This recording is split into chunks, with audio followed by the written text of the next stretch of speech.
Bueno, bienvenido nuevamente a esta clase de Antropología y Sociedad 1.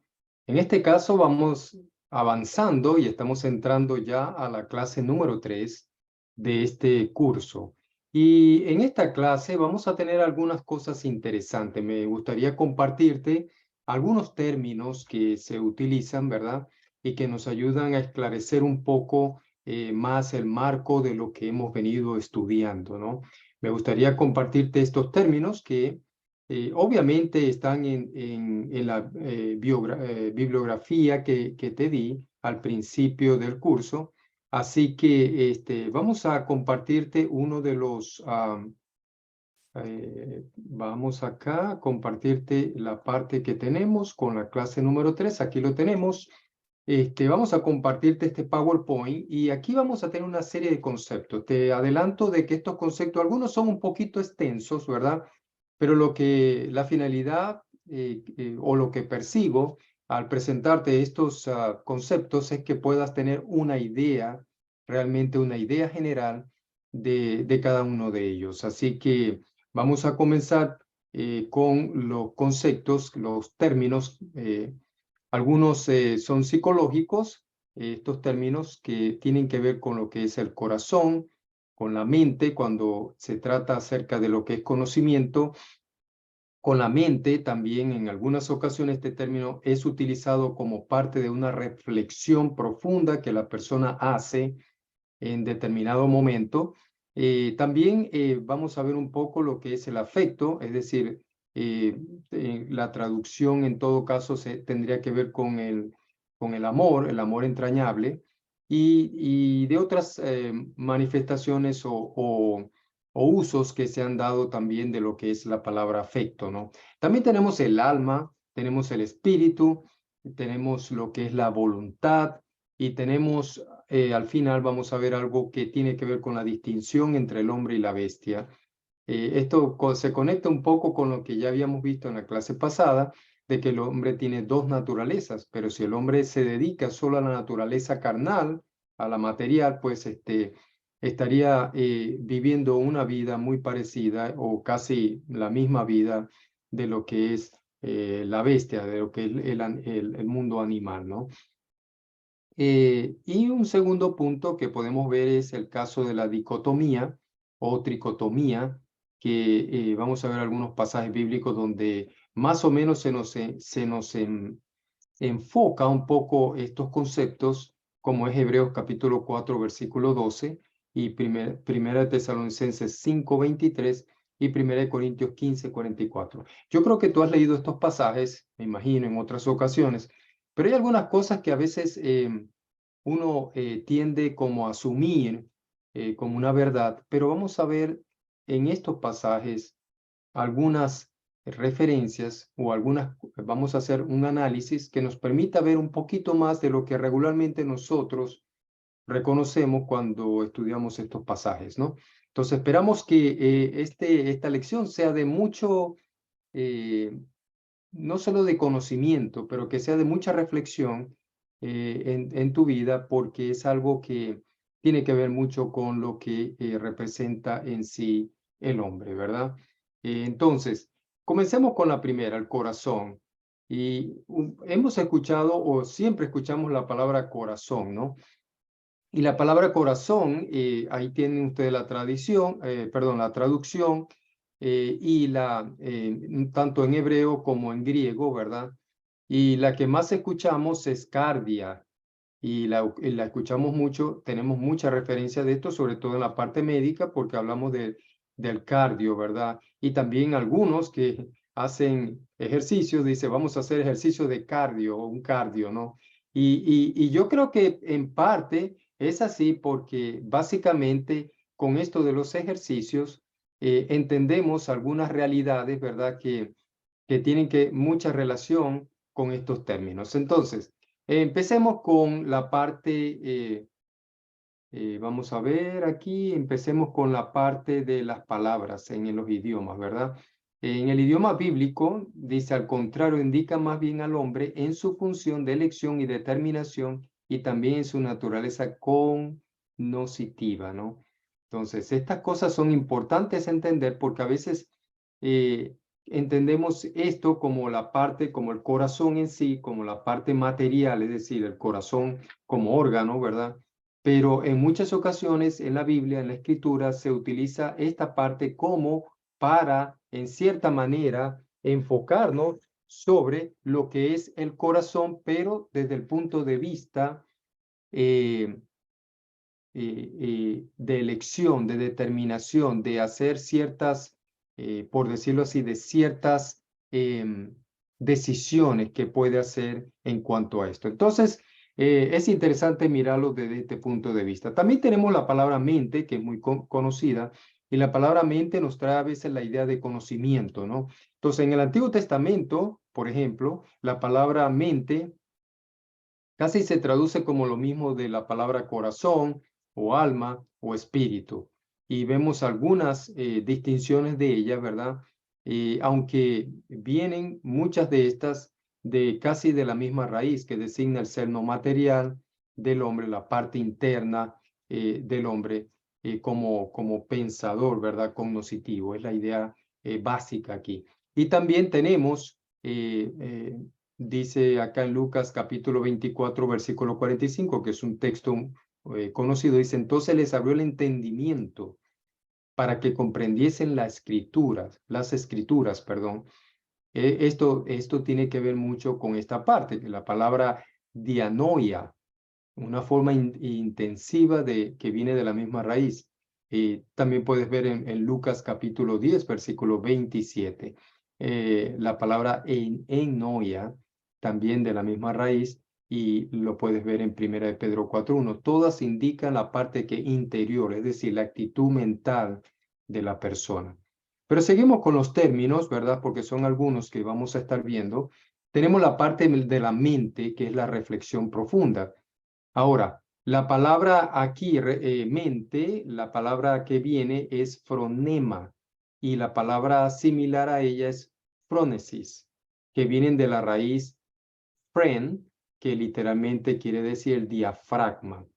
Ahora, por supuesto, la diferencia anatómica, como dice aquí, se ha perdido completamente. ¿Por qué? Porque estas dos palabras basadas sobre esta raíz, lo que hacen es mencionar al hombre no material, es decir, como un profundo pensador meditativo y reflexivo en todo caso. Entonces, estas palabras se utilizan mucho. Si tú quieres ver un ejemplo de esta palabra, puedes ir a Romanos capítulo 8, versículo 6, versículo 7 y versículo 27, donde aparece la palabra en su extensión como fronema. Bueno, tenemos también la palabra afecto, que lo mencionamos, entrañable amor, y utilizada también de otras maneras en algunos pasajes, pero en sí, esta palabra viene del hebreo rechamín, que en Génesis se ve y se nota en el Antiguo Testamento, en Génesis 43:30 y otros lugares, ¿no? También esta palabra aparece, pero es equivalente a la palabra griega que la ven aquí, esplagna, y el verbo correspondiente se usa frecuentemente aquí en el Nuevo Testamento. Pero, ¿qué es lo que realmente designa esta palabra? Sería la pregunta.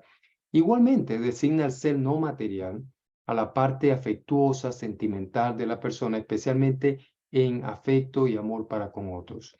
Entonces, la vas a encontrar mucho en este tipo de marco, ¿verdad? De este tipo de contexto importante. Ahora, tenemos la palabra alma y bueno, aquí hay mucho que decir acerca de la palabra alma. Yo he tomado estos conceptos realmente de la teología sistemática por J. Oliver Baswell, y el tomo 2. Y es bueno que vayas allá y consultes todo esto. Yo la he extraído y la he colocado acá para que puedas ver, visualizar un poco la importancia de estas palabras, ¿no? Entonces tenemos que la palabra alma aquí se traduce en el hebreo nefes y el griego psique, ¿no? Hemos hablado, el psique es algo que nos viene en la psicología y lo entendemos por ese vamos a decirlo así, por ese contexto, ¿verdad? El contexto psicológico. Pero ambas se refieren al aliento físico en sí, o a la vida, vamos a mencionarla como biológica, según Boswell, ¿verdad? Tanto como a lo comúnmente que entendemos nosotros como alma. Entonces, nuevamente, para estas palabras hay que mirar mucho el contexto y dónde se mueven ellas mismas. La palabra realmente se utiliza para designar aliento, vida o alma. Y es algo que tú lo vas a ver a través del contexto, ¿no? Porque la palabra alma, cuando se refiere a la palabra alma, se refiere a la parte no material del hombre. Esa parte, ¿verdad? Que guarda una relación, ciertamente con lo que el ser humano, pero en su parte interior. Entonces puedes ver estas referencias del alma y mirar algunos textos como Apocalipsis 6:9, puedes mirar textos como Hebreos 12:23. Fíjate que ahí aparece también la palabra los espíritus de los justos, hechos perfectos. Entonces, esta palabra se mueve en medio de todos dentro de este contexto, ¿verdad? Porque en Apocalipsis, como te mencioné anteriormente, 6:9, dice las almas de los que habían sido muertos por causa de la palabra de Dios y por el testimonio que tenían. Entonces aquí obviamente enmarca a las personas que fueron mártires, ¿verdad? Y, y bueno, hace mención de ellos en este estado intermedio en el que se encuentran, estado intermedio esperando el juicio y todo esto, ¿verdad? Que ya la Biblia nos ha mencionado. Pero si hay alguna idea que quiero que mantengas en tu mente, que cuando se refiere a la palabra alma, se refiere al ser no material del hombre, eh, esa parte que forma parte, que forma, por decirlo así, parte íntegra del hombre en sí. La palabra espíritu también es de una raíz latina, que originalmente quería decir aliento físico, ¿no? Entonces, ustedes van a ver en nuestra Biblia que se traducen algunas cosas como el ruah, y en cuanto al hebreo, ¿verdad? Y del griego el neuma. Ambas pueden prácticamente significar lo mismo, aliento físico, viento, tanto como lo que ordinariamente llamamos nosotros espíritu, ¿verdad? Entonces, tenemos algunos ejemplos, tenemos en Juan 3:8, ¿verdad? Que nos dice algo como, lo utiliza como viento. También tenemos algunos textos que luego próximamente vamos a estar mencionando, pero lo más importante, ¿verdad?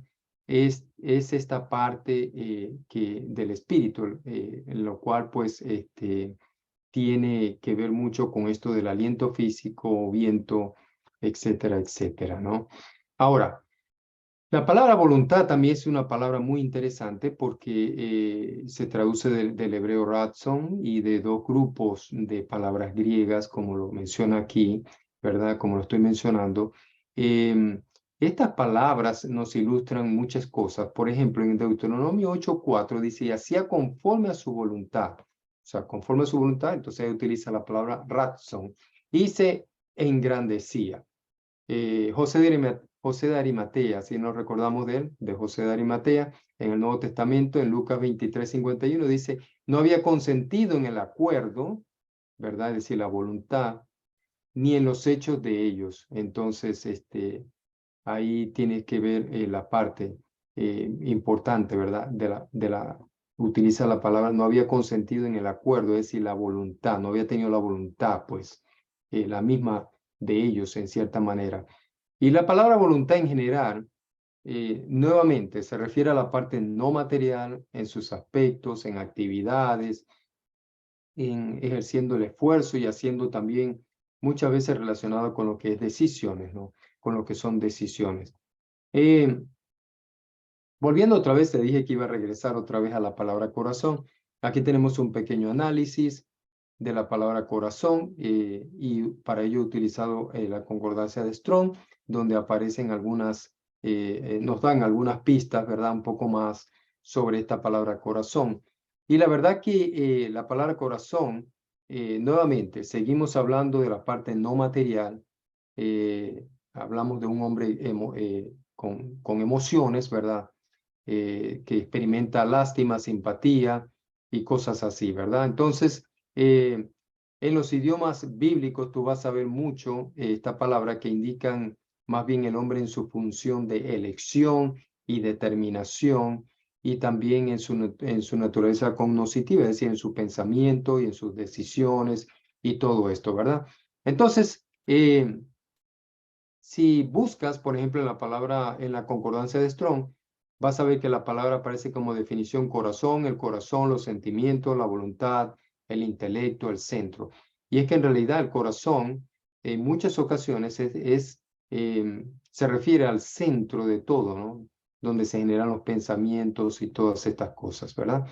Entonces aquí tienes más o menos te quise dejar una idea, y aquí abajo, ¿verdad? Puedes tú accesar esta parte en tu computadora, puedes accesarlo y ver exactamente algunos palabras, conceptos sobre lo del corazón, la voluntad, todo esto que te ayuda un poco más a tu estudio personal en cuanto a estos términos que utilizamos.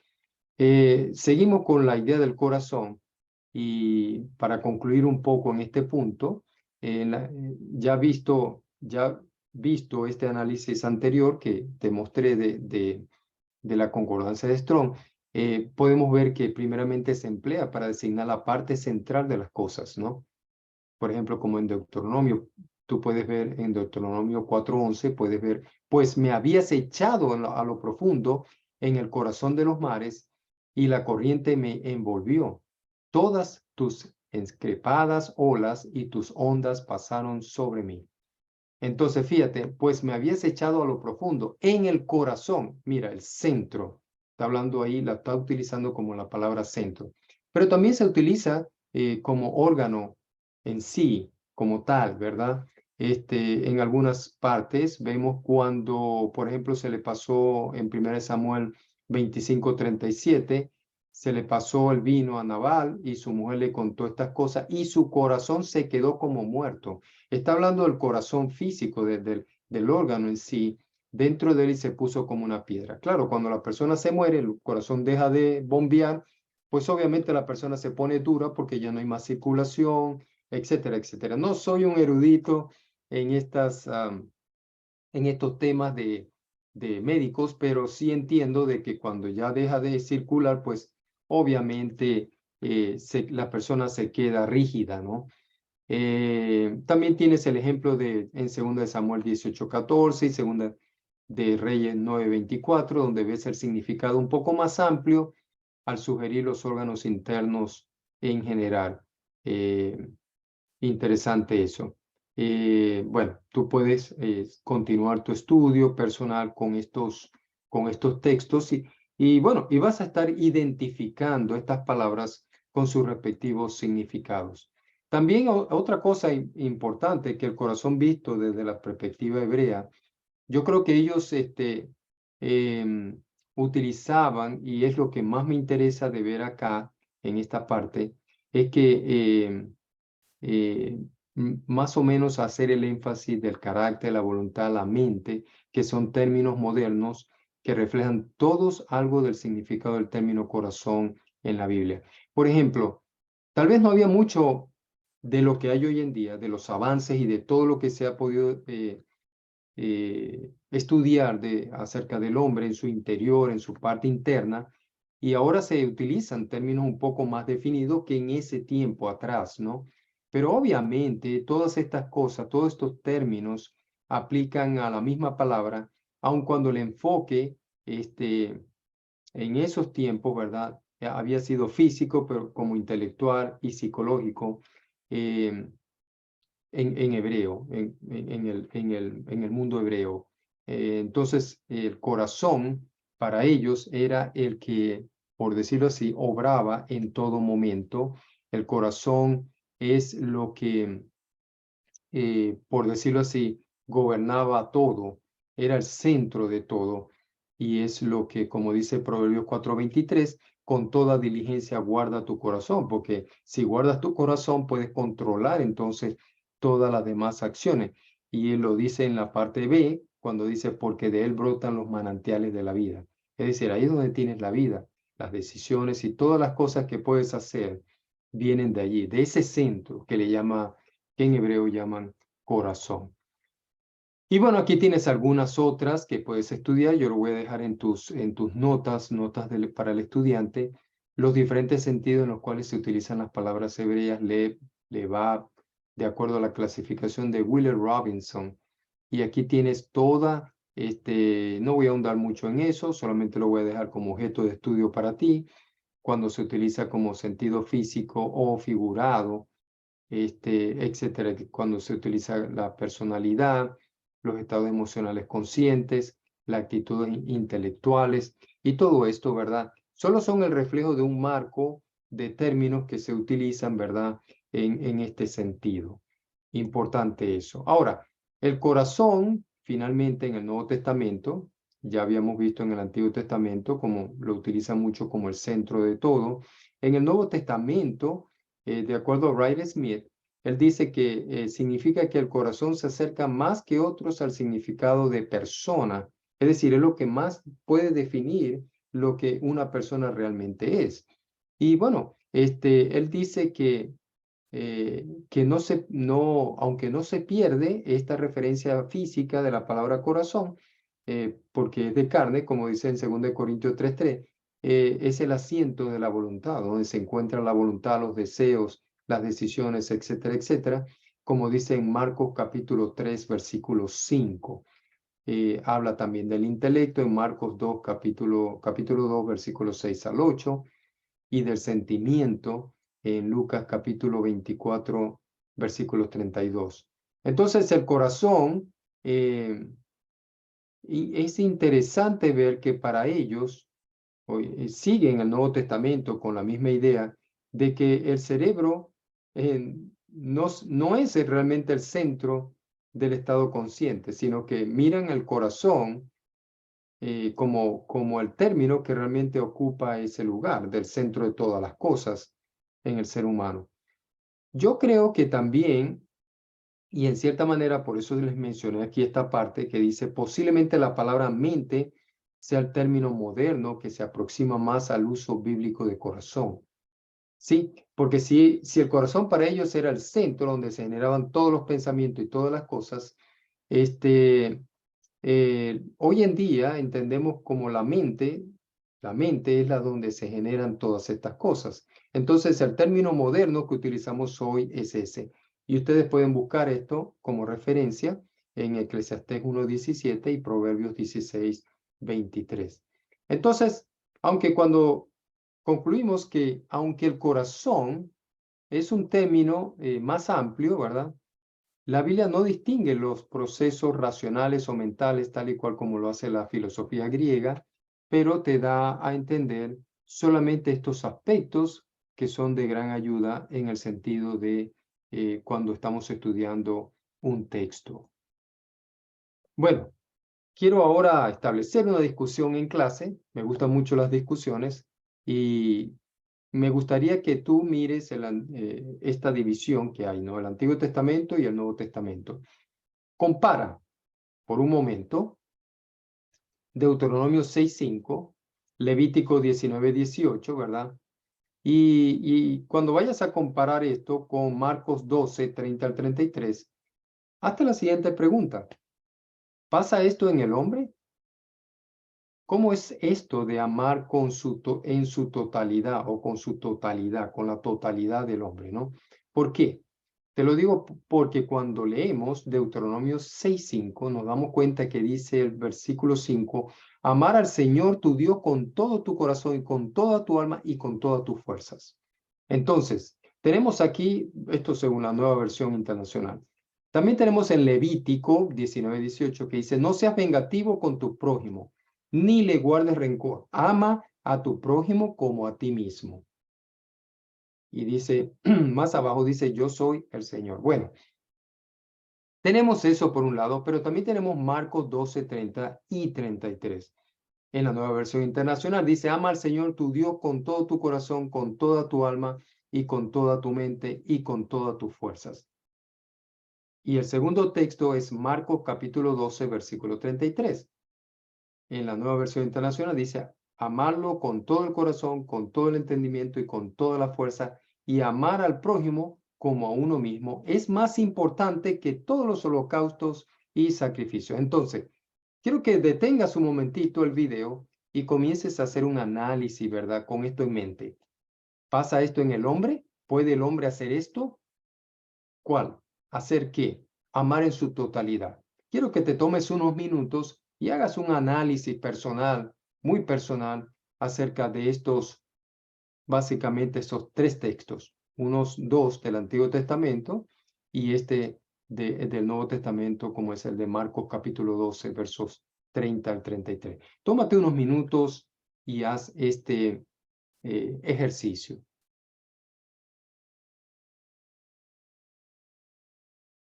Bueno, me imagino que ya hiciste tu análisis personal y que ya entraste en una etapa en la cual pues estuviste analizando si realmente el hombre puede amar de esta manera en su totalidad. Bueno, ahora te voy a compartir el análisis que yo he hecho. En estos dos textos de Génesis también, incluyendo Génesis 6, 5 y Jeremías 19, 9, para hacerte más o menos una idea del corazón del hombre, el cual no siempre obra de cierta manera que nosotros pensamos. Entonces, en Génesis, y ya esto tiene que ver un poco más con este análisis, ¿no?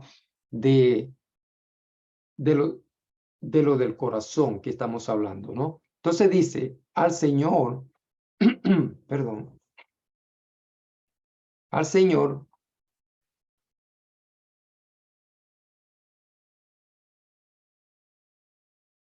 al Señor, que la maldad, dice, del ser humano en la tierra era muy grande. Al ver el Señor esto, dice, y que todos sus pensamientos tendían siempre hacia el mal. Y eso lo dice Génesis capítulo 6, versículo 5. Pero también tenemos Jeremías capítulo 19, versículo 9, que dice en la Nueva Versión Internacional, ante el angustioso asedio que les impondrán los enemigos que atentan contra ustedes, haré que se coman la carne de sus propios hijos e hijas y que se devoren entre sí. Imagínate tú esa parte, ¿no? ¿Hace falta un cambio de corazón?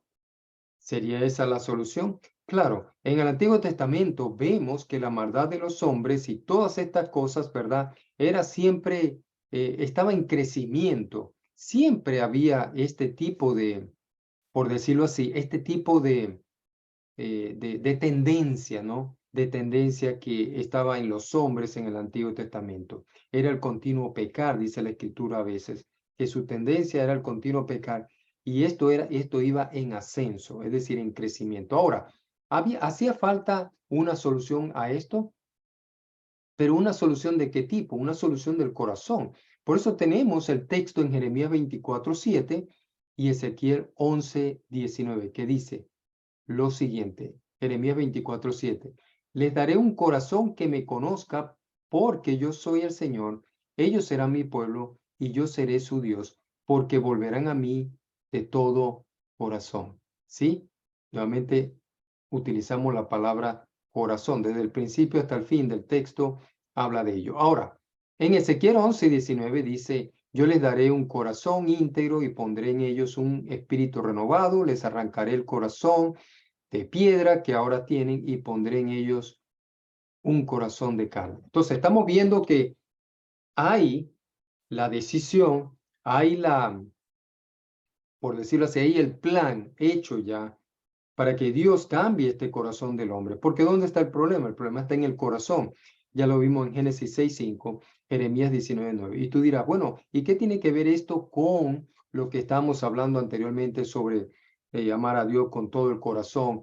Bueno, tiene que ver mucho porque un corazón, realmente un corazón no cambiado, no transformado, pues obviamente va a tener problemas para utilizarse en su totalidad. Un corazón contaminado no puede realmente ser llenado completamente para amar a Dios en su totalidad. Tiene que aprender a realmente desincorporar de su corazón todas las cosas malas y cosas que ha cometido para que pueda lograr llenar el corazón de una manera plena con el amor de Dios. Entonces, por eso tenemos ahora Efesios 3:5 y dice, para que por fe Cristo habite en sus corazones, y pido que arraigados y cimentados ¿en qué? En amor. Efesios 3:17. Entonces, vemos que hay un efecto, que hay una solución, ¿verdad? A este problema del corazón que estamos hablando en Génesis 6:5 y 19:9, que no había arreglo en el Antiguo Testamento porque hacía falta un cambio de corazón, pero que en Jeremías y Ezequiel hay la promesa de cambio de esto. Obviamente, cuando hablamos de Efesios, ya estamos hablando de la iglesia en sí, ya está la iglesia establecida. Cristo es la cabeza de la iglesia, el que comanda, el que gobierna sobre su iglesia, y por eso el apóstol Pablo en Efesios dice, para que por fe Cristo habite en sus corazones. Es decir, Cristo habitando en nosotros es la solución a todas estas situaciones del corazón. ¿Por qué? Porque y solo de esta manera, habitando Cristo en nuestros corazones, ¿verdad? Por medio de la fe, es que el corazón puede ser arraigado y cimentado realmente en amor y obviamente utilizar toda su capacidad para amar a Dios, como lo dice el mandamiento, con toda su fuerza, con toda su alma, y esta es la idea que Dios propone. Entonces, si tienes ya este concepto, puedes pensar en muchas cosas, ¿verdad? Obviamente hay algunas excepciones. Por ejemplo, en Primera de Reyes 15:14 dice, aunque no quitó los santuarios paganos, Asa se mantuvo siempre fiel al Señor. Entonces, a veces hay ciertas situaciones en la vida del hombre eh, que no lo, ¿cómo te explico? No hay esa transformación total, pero hay ciertas cosas, pero sin embargo, eso no limita al hombre a seguir trabajando en pro, a seguir obedeciendo y siéndole fiel al Señor. En Salmo 37:31 dice, la ley de Dios está en su corazón y sus pies jamás resbalarán. Hechos 13:22 dice, tras destituir a Saúl, perdón, les puso por rey a David, de quien dio este testimonio. He encontrado en David, hijo de Isaí, un hombre conforme a mi corazón. Él realizará todo lo que yo quiero. Ahora, interesante ver esto porque nosotros sabemos que David cometió muchas cosas, ¿verdad? Y no todas las cosas que él cometió fueron buenas, fueron agradables a los ojos de Dios. Entonces, ¿cómo dice Dios que fue un hombre conforme a su corazón? Bueno, la idea es sencilla. La idea, o vamos a decirlo así, la respuesta a esto es sencilla. Dios no mira al hombre por segmentos de su vida, porque si lo mirara por segmentos, ninguno de los que estamos aquí vamos a ser salvos. Ninguno de los que estamos aquí vamos a agradar verdaderamente a Dios. Dios mira la vida, todo el panorama, es decir, la vida como un panorama, toda de dónde vienes, qué has hecho, todas las cosas como se han venido dando en tu vida. Entonces, de esa forma, Dios mira en lo general de todo. Y lo general describía a David como un hombre que siempre quiso ser fiel a Dios y que siempre quiso tener su corazón entregado a Dios. Cosas que sucedieron, sí, pasaron cosas, pero esas cosas no limitaron a David para seguir obedeciendo y siéndole fiel a Dios. Yo creo que esa es la idea que podemos tener, que un corazón entregado no es la creencia o no debemos tener la concepción de que el corazón va a estar 100% sin nada verdaderamente de que nos limite o que nos separe o que sea contradictorio a lo que Dios nos ha enseñado. Vamos a encontrar cosas en nuestra vida como la de David y como la de otros héroes, que le llamamos héroes de la Biblia, y que estos también fueron personas como nosotros que tuvieron un corazón entregado a Dios al 100%, pero que también tuvieron sus momentos de debilidad y de deficiencia, por decirlo así, en el cumplimiento de la palabra de Dios. Y por lo tanto, ellos pudieron, de alguna forma, hicieron lo que hicieron, ¿verdad? En su vida, pero se mantuvieron fiel a Dios después de todo. Ahora, la palabra alma, aquí te dejo, esa fue en el Antiguo Testamento, te dejo todas estas citas. Ocurre, imagínate, 755 veces al Antiguo Testamento. Y la razón que te coloco este material aquí, porque es material que tú tienes que estudiar también en en tu estudio personal, ¿no? Entonces aquí aparece la palabra alma y aparece, quiero que pues hagas meditación, estudio de cada una de ellas, ¿verdad? De cada una de ellas. La palabra alma también aparece en el Nuevo Testamento y ya les dije que era la palabra psique, ¿verdad? Aparece en los evangelios, incluye más que la vida física, que cesa con la muerte, según lo que tenemos en estos pasajes. También se traduce como neuma en los 4 evangelios, que es un equivalente para algunos de la palabra roa que vimos anteriormente en la clase pasada y que denota a veces el principio vital de la vida, ¿no? Entonces, todos estos conceptos son importantes, ¿verdad? Para nuestro estudio aquí y lo estoy dejando acá para que tú en lo personal puedas leer todas estas partes. La palabra alma, ya al final, ¿cuánto vale? Dice aquí, cuando se vale del psique, juntamente con neuma, en 1 Tesalonicenses 5:23, está describiendo simplemente la misma parte inmaterial del hombre en su aspecto inferior y superior. O sea que la palabra alma, obviamente, y creo que vamos a analizar un poquito más de esto más adelante, pero la palabra alma es muy importante, ¿verdad? Tanto en el Antiguo Testamento como en el Nuevo Testamento, y que nos interesa como objeto de estudio para este curso, ¿no? También aparece la palabra espíritu, ya hablamos de la palabra espíritu, tenía que ver con viento, fuerza invisible, misteriosa, poderosa. Estamos hablando del espíritu del ser humano, ¿verdad? Aliento, el aire en escala pequeña, como dice acá, o espíritu, se utiliza mucho en la escritura, lo puedes ver en Génesis, y también como parte del poder divino. Y esto todo dentro del marco hebreo que estamos hablando, esta palabra ahorita en espíritu, estamos hablando del marco hebreo en el Antiguo Testamento y aparece también como poder divino ciertamente.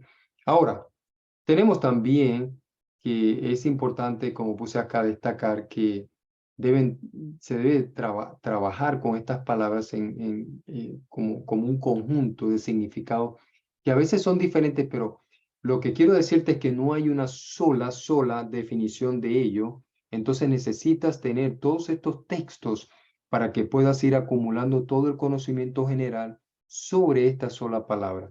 Porque en algunos lados puede darte la idea por ejemplo, de aliento, pero en otros lados te puede dar la idea diferente, no ya de aliento, pero como de vida, de proceso de vida o de vida en sí, de la parte vital, pues, de la vida. Entonces, es importante que veas y que permanezcas abierto a estas definiciones, ¿verdad? Ahora, en cuanto a la distinción entre el hombre y la bestia, ¿verdad? El hombre y la bestia, ambos, quiero decirte, tienen aliento de vida. Si me escuchaste, ambos tienen aliento de vida. ¿Por qué? Porque en Génesis 2:7 dice aliento de vida y fue el hombre un ser viviente. Ahí es donde aparece y entendemos que el hombre fue un ser viviente cuando se sopló aliento de vida a él, ¿verdad? Pero también tenemos a un lado en Génesis 7, ¿verdad? 7:21 al 22, que dice, y murió toda carne que se mueve, dice, sobre la tierra, así de aves como de ganado y de bestias, y de todo reptil que se arrastra sobre la tierra, y todo hombre, todo lo que tenía aliento de espíritu de vida en sus narices, todo lo que había en la tierra murió. Génesis 7:21 al 22. Entonces, ni la frase aliento de vida, ni el ser viviente distinguen al hombre de los animales. Entonces, ¿por qué? Porque ambos tienen aliento de vida. Si hay que buscar una diferencia entre ellos dos, no está aquí, no está en esta parte. El aliento, el hombre, cuando habla entre las bestias, la distinción entre el hombre y la bestia, el aliento de vida, puedes encontrar palabras como la del Génesis 7:22, ¿verdad? Que se refieren a ambos, tanto a los animales como a los hombres. Así que, por este contexto que te estoy presentando aquí, es que entendemos que el hombre y la bestia tienen aliento de vida y que por lo tanto no hay una diferencia aquí. Ambas palabras, por ejemplo, en Génesis 1, 21, 24 y 2, 19, como ejemplo del texto hebreo, ¿verdad? Ambas palabras se traducen como seres vivientes en estos dos casos y animales vivientes en otro. Así que no hay una verdadera diferencia en cuanto a esto. Otra distinción del hombre y la bestia, seguimos viendo, por ejemplo, en Eclesiastés 3, 19 al 21, la palabra aliento y la palabra espíritu son usadas para traducir lo que llamamos la palabra que habíamos estudiado del Ruah, porque lo que sucede a los hijos de los hombres, dice Eclesiastés, lo mismo sucede a las bestias. Es decir, un mismo suceso le acontece, como mueren estas, así mueren aquellos, y un mismo aliento tienen todos ellos, de modo que ninguna preeminencia tiene el hombre sobre la bestia, porque todo es vanidad, todos van a su mismo lugar, pues que todos son del polvo y todos tornan otra vez al polvo. Entonces, ¿quién conoce el espíritu de los hombres que sube a lo alto y el espíritu de las bestias que desciende abajo en la tierra? Entonces, no hay una distinción en ese sentido. ¿Dónde está la diferencia? Bueno, la diferencia está exactamente aquí, donde estamos viendo. Ahí está la distinción o la diferencia. ¿En qué? Salmos 104, versículos 29 al 30. En él leemos, ¿verdad? Escondes tu rostro, se turban, les quitas el hálito, ¿verdad? Dejan de ser y vuelven al polvo. Fíjate, cuando dicen que les quita el hálito, está la palabra roa. Entonces, envías tu espíritu, mira, utiliza la palabra roa. Son creados y renuevas la faz de la tierra. La palabra hebrea aquí, neshama, aliento, se puede también traducir como alma, que lo hemos visto, ¿verdad? Y creo que ya hiciste tu estudio sobre esta palabra del alma con el contexto escritural que te di al principio. Entonces, aparece también en Isaías 57, 19, o también aparece como espíritu, ¿verdad? En Job capítulo 26, versículo 4 y Proverbios 20, 27. Se aplica entonces tanto al hombre como a las bestias. Y en Job capítulo 34, versículos 14 y 15, tú vas a leer lo siguiente. Si él pusiese sobre el corazón, sobre el hombre su corazón y recogiese así su espíritu, el Ruah, y su aliento, Neshama, toda carne parecería juntamente y el hombre volvería al polvo. Entonces, aquí se hace evidente algo. Aquí se hace evidente la diferencia entre el hombre y los animales, la cual no se halla en ninguna de las palabras que se refieren al ser no material del hombre. Es decir, la palabra ruah, espíritu, la palabra hálito, perdón, la palabra alma, todas estas cosas no hacen una diferencia en cuanto al hombre y a la bestia. Pero ¿dónde entonces se encuentra la distinción entre el hombre y la bestia? Si es que hay alguna distinción, yo creo que la hay. ¿Qué piensas tú? ¿Hay una distinción entre el hombre y la bestia? Claro que debería de haberla, pero vamos a ver dónde está. Por lo menos aquí no está. Entonces vamos a seguir mirando esta parte. Y aquí tenemos otro, y les he colocado todo este material para que ustedes puedan estudiarlo aquí mismo en el video o en el PowerPoint que les estoy presentando. Pero lo más importante aquí es que la distinción se revela claramente en que el hombre fue creado diferente a los animales, porque se especifica que el hombre fue creado a la imagen de Dios. Y esa imagen de Dios está destinada a vivir para siempre, mientras que las bestias no son creadas a la imagen de Dios y no hay razón alguna para suponer que tienen alguna clase de inmortalidad o que trascienden fuera de este mundo. Nosotros sí trascendemos este mundo porque fuimos creados a la imagen de Dios. Entonces tenemos cosas que nos hacen realmente percibir o tener ese futuro, ¿verdad? Eterno en el cual nos hace ver que somos criaturas de Dios con la diferencia de que somos creados a imagen y semejanza de Dios. Entonces, ¿dónde está la diferencia o la distinción entre el hombre y la bestia? En que el hombre fue creado a imagen y semejanza de Dios. Ahí está la diferencia. Ahí está la verdadera diferencia. Bueno, y terminamos este punto, ¿verdad? Terminamos este punto. Vamos a dejarlo hasta aquí. Vamos a dejarlo hasta aquí. Y te quiero felicitar si hasta ahora has estado estudiando estos conceptos. Yo sé que es bastante material. Algunos de ustedes quizás se sentirán un poco, bueno, pensando, no tanto material, pero es un material para que tú vayas estudiando, analizando estas palabras. Realmente el objetivo del curso no es que te memorices todos esos conceptos, así que no te asustes, ¿verdad? No es memorizar todos estos conceptos, pero sí el tratar de hacerte familiarizarte con ellos para que puedas tener un mejor entendimiento de cómo el hombre ha sido creado y luego más adelante, entendiendo un poco de por qué y cómo el hombre fue creado y de estos conceptos de mente, corazón y todo esto, nos va a ayudar un poco más a definir el propósito del hombre aquí en la tierra, ¿no te parece?